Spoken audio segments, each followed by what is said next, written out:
भाई सबसे पहले जिस तरीके से अभी महंगाई और पेट्रोल 100 के पार हो गया है, क्या कहना चाहेंगे और कौन जिम्मेवार है इसके लिए? 2014 के बाद जब से बीजेपी आई है हिंदुस्तान के अंदर इतनी महंगाई बढ़ गई है, गरीब आदमी का जीना मुश्किल हो गया है।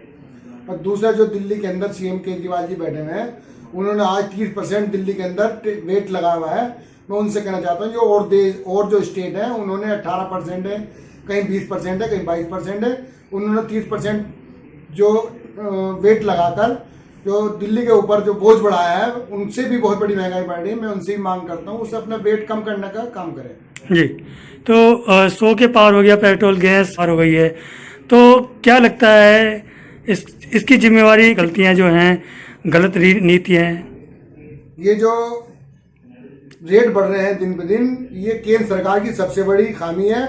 और केंद्र सरकार जो है वो नाकाम रही है, सरकार बनाने में विफल रही, लेकिन यह देश चलाने में नाकाम रही है। वो जिस तरह उन्होंने देश चला रहे हैं, आज देश को उन्होंने कम से कम 50 साल पीछे ले गए। वो इस कदर महंगाई बढ़ गई है। और जो आज रसोई गैस की इतनी लोगों की परेशानी हो रही है, गरीब आदमी का जीना मुश्किल हो गया है। दाल पे कीमत दिन ब दिन बढ़ती आ रही है। जो तेल खाने का तेल था 70-80 रुपये हुआ करता था, आज 160 रुपये 170 रुपये तेल हो रहा। गरीब आदमी का जीना मुश्किल हो गया। जो 2014 में 400 रुपये का सिलेंडर था, आज वो 900 रुपये का तकरीबन सिलेंडर आ रहा है। जिस तरीके से महंगाई बढ़ रही है, कांग्रेस धरना प्रदर्शन कर रही है, लेकिन वो जो मुख्यमंत्री हैं उनके खिलाफ तो कर रही है, ज़्यादा बोल रही है, लेकिन केंद्र सरकार के खिलाफ क्यों नहीं बोल पा रही? क्या दिक्कत है? केंद्र सरकार जो दिल्ली के अंदर जो बोल रहे हैं वो दिल्ली की राजनीति कर रहे हैं। जो बाहर के लोग हैं, हमारे राहुल गांधी है, पूरा अगर वो कोई भी फोकस है तो पूरा मोदी जी के ऊपर फोकस है। आज अगर वो बात करते हैं तो पूरी रोजाना बात कर रहे हैं महंगाई के ऊपर और मोदी जी को लेके बात कर रहे हैं। और जो दिल्ली में हमारे अनिल चौधरी जी हैं, जो दिल्ली प्रदेश अध्यक्ष हैं, वो बात स्टेट की कर रहे हैं। और बराबर जो महंगाई बढ़ रही है उसका कहीं ना कहीं हिस्सेदारी जो है वो अरविंद केजरीवाल की भी है। क्योंकि कहीं ना कहीं ऐसा लगता है कि जिस तरीके से पहले कांग्रेस थी तो महंगाई पे लोग धरना प्रदर्शन और काफी चर्चा होती थी, लेकिन अब की बार कोई भी चर्चा नहीं हो पा रही है। चर्चा तो बराबर हो रही है, विपक्ष सोया हुआ है, कुंभकर्ण की नहीं। बराबर काम कर रहा है। कल हमने केजरीवाल जी के यहाँ भी धरना दिया और बराबर हम धरने दे रहे हैं। रोजाना का हमारा धरना काम है। कभी हम साइकिल यात्रा निकाल रहे हैं, कभी घर पे धरना दे रहे हैं।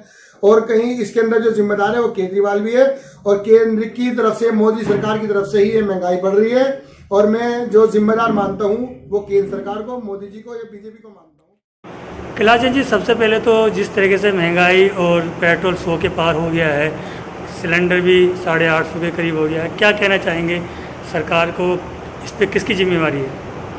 देखो, इसके लिए दोनों ही सरकार, चाहे देश में सत्ता में बैठी नरेंद्र मोदी जी की सरकार और दिल्ली में अरविंद केजरीवाल जी की सरकार, जिस वक्त आप सबको पता है 2013 और 14 में जो लोकसभा का चुनाव हुआ था, जब 14 का लोकसभा का चुनाव हुआ था तो नरेंद्र मोदी साहब जोर जोर से भाइयों और बहनों कह करके ये भाषणबाजी कर रहे थे।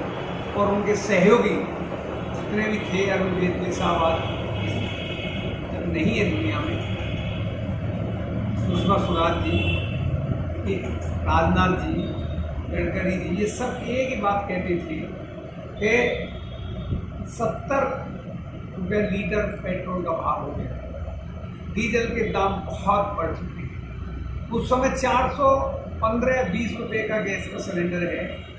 उन्होंने बार बार नरेंद्र मोदी साहब एक ही बात कहते हैं, भाइयों और बहनों, जब वोटिंग करने जाओ तो घर का LPG सिलेंडर को याद करके वोटिंग करना।